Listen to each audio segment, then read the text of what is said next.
ಗೃಹ ಸಚಿವ ಪರಮೇಶ್ವರ್ ಒಡೆತನದ ಶಿಕ್ಷಣ ಸಂಸ್ಥೆಗಳ ಮೇಲಿನ ಇಡಿ ದಾಳಿ ಅಂತ್ಯವಾಗಿದೆ. ನಿನ್ನೆ ಬೆಳಗ್ಗೆಯಿಂದ ಶುರುವಾದ ಪರಿಶೀಲನೆ ಇಂದು ಮಧ್ಯಾಹ್ನದವರೆಗೂ ನಡೆದು 27 ಗಂಟೆಯ ಕಾರ್ಯಾಚರಣೆ ಬಳಿಕ ದಾಳಿ ಮುಕ್ತಾಯವಾಗಿದೆ.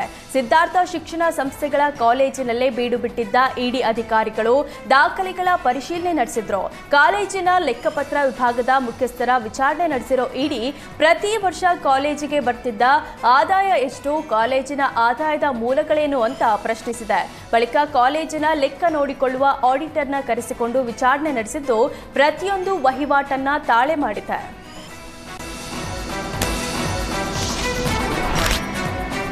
ಸಚಿವ ಪ್ರಿಯಾಂಕ್ ಖರ್ಗೆ ವರ್ಸಸ್ ಛಲವಾದಿ ನಾರಾಯಣಸ್ವಾಮಿ ವಾರ್ ಮುಂದುವರೆದಿದೆ. ನಿನ್ನೆ ಬಿಜೆಪಿ ಎಸ್ಸಿ ಮೋರ್ಚಾ ಉಪಾಧ್ಯಕ್ಷ ಅಂಬಾರಾಯ ಅಷ್ಟಗಿ ಮೇಲೆ ಸಚಿವ ಪ್ರಿಯಾಂಕ್ ಖರ್ಗೆ ಬೆಂಬಲಿಗರು ಹಲ್ಲೆ ನಡೆಸಿದ ಆರೋಪ ಕೇಳಿಬಂದಿದೆ. ಕಲಬುರಗಿ ಜಿಲ್ಲೆ ಚಿತ್ತಾಪುರದ ಪ್ರವಾಸಿ ಮಂದಿರ ಮುಂಭಾಗದಲ್ಲಿ ನಿನ್ನೆ ರಾತ್ರಿ ಈ ಘಟನೆ ನಡೆದಿದೆ. ಸಚಿವ ಪ್ರಿಯಾಂಕ್ ಖರ್ಗೆ ಬಗ್ಗೆ ಛಲವಾದಿ ನಾರಾಯಣಸ್ವಾಮಿ ಹೇಳಿಕೆ ಖಂಡಿಸಿ ಪ್ರತಿಭಟನೆ ನಡೆಸುತ್ತಿದ್ರು. ಛಲವಾದಿ ನಾರಾಯಣಸ್ವಾಮಿಯನ್ನ ಐಬಿ ಒಳಗಡೆ ಬಂಧಿಸಿ ಪ್ರತಿಭಟನೆ ನಡೆಸಿದ್ರು. ಈ ವೇಳೆ ಬಿಜೆಪಿ ಕಾರ್ಯಕರ್ತರು ಹಾಗೂ ಪ್ರಿಯಾಂಕ್ ಖರ್ಗೆ ಬೆಂಬಲಿಗರ ನಡುವೆ ಘರ್ಷಣೆ ನಡೆದಿದ್ದು, ಪೊಲೀಸರ ಎದುರೇ ಅಂಬಾರಾಯ ಅಷ್ಟಗಿ ಮೇಲೆ ಖರ್ಗೆ ಬೆಂಬಲಿಗರು ಅಟ್ಯಾಕ್ ಮಾಡಿದ್ರಂತೆ. ಅಷ್ಟಗಿಯ ಚಾಕೆಟ್ ಶರ್ಟ್ ಹರಿದಿದ್ದಾರೆ.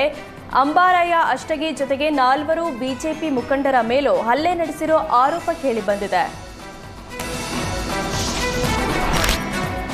ರಾಜಧಾನಿ ಬೆಂಗಳೂರಿನ ಬಹುತೇಕ ರಸ್ತೆಗಳು ಗುಂಡಿಮಯವಾಗಿದೆ. ಮಳೆ ನೀರಿನಿಂದ ಗುಂಡಿಗಳು ಮುಚ್ಚಿ ಹೋಗಿದ್ದು, ಮಳೆ ಕಡಿಮೆಯಾಗ್ತಿದ್ದಂತೆ ಗುಂಡಿಗಳ ನರಕ ದರ್ಶನವಾಗ್ತಿದೆ. ಬಿಬಿಎಂಪಿ ಅಧಿಕಾರಿಗಳು ಇನ್ನೂ ರಸ್ತೆ ಗುಂಡಿ ಮುಚ್ಚುವ ಬಗ್ಗೆ ಗಮನ ಹರಿಸಿಲ್ಲ. ಡಿಸಿಎಂ ಡಿಕೆ ಶಿವಕುಮಾರ್ ಮಾತಿಗೂ ತಲೆ ಕೆಡಿಸಿಕೊಂಡಿಲ್ಲ. ಆನಂದರಾವ್ ಸರ್ಕಲ್ ಫ್ಲೈಓವರ್ ಬಂದ್ ಆಗಿರುವ ಹಿನ್ನೆಲೆ ರಸ್ತೆ ಡೈವರ್ಟ್ ಆಗಿದ್ದು, ಶಿವಾನಂದ ಸರ್ಕಲ್ ಮೂಲಕ ವಿಧಾನಸೌಧ ಶಿವಾಜಿನಗರ ಕಡೆ ವಾಹನಗಳು ಸಂಚರಿಸುತ್ತಿವೆ. ಆದರೆ ರಸ್ತೆ ತುಂಬಾ ದೊಡ್ಡ ಗುಂಡಿಗಳಿದ್ದು ವಾಹನ ಸವಾರರು ಪರದಾಡುವಂತಾಗಿದೆ. ಗುಂಡಿ ತಪ್ಪಿಸಲು ಸವಾರರು ಅಪಘಾತಕ್ಕೀಡಾದ ಘಟನೆಗಳ ಸಂಖ್ಯೆ ಹೆಚ್ಚಾಗಿದೆ. ಎಷ್ಟು ಮನವಿ ಮಾಡಿದ್ರೂ ರಸ್ತೆ ಗುಂಡಿ ಮುಚ್ಚುತ್ತಿಲ್ಲ ಅಂತ ವಾಹನ ಸವಾರರು ಆಕ್ರೋಶ ಹೊರಹಾಕಿದ್ದಾರೆ. ಗಡಿ ಜಿಲ್ಲೆ ಬೀದರ್ನಲ್ಲಿ ಮಳೆರಾಯ ಅಬ್ಬರಿಸಿ ಬೊಬ್ಬಿರ್ತಾನೆ. ಬಸವ ಕಲ್ಯಾಣದಲ್ಲಿ ನಿನ್ನೆ ಸಂಜೆ ಗುಡುಗು ಸಹಿತ ಮಳೆ ಸುರಿದಿದ್ದು, ಮನೆಗಳಿಗೆ ನೀರು ನುಗ್ಗಿ ಅವಾಂತರ ಸೃಷ್ಟಿಯಾಗಿದೆ. ಮನೆಗಳ ಜೊತೆಗೆ ಹಲವು ಅಂಗಡಿಗಳಿಗೂ ಮಳೆ ನೀರು ನುಗ್ಗಿದ್ದು ಅಪಾರ ಹಾನಿ ಉಂಟಾಗಿದೆ. ಸೂಕ್ತ ಚರಂಡಿ ವ್ಯವಸ್ಥೆ ಇಲ್ಲದ ಪರಿಣಾಮ ಮನೆ ಅಂಗಡಿಗಳಿಗೆ ಮಳೆ ನೀರು ನುಗ್ತಿದೆ ಅಂತ ಸ್ಥಳೀಯರು ಆಕ್ರೋಶ ಹೊರಹಾಕಿದ್ದಾರೆ.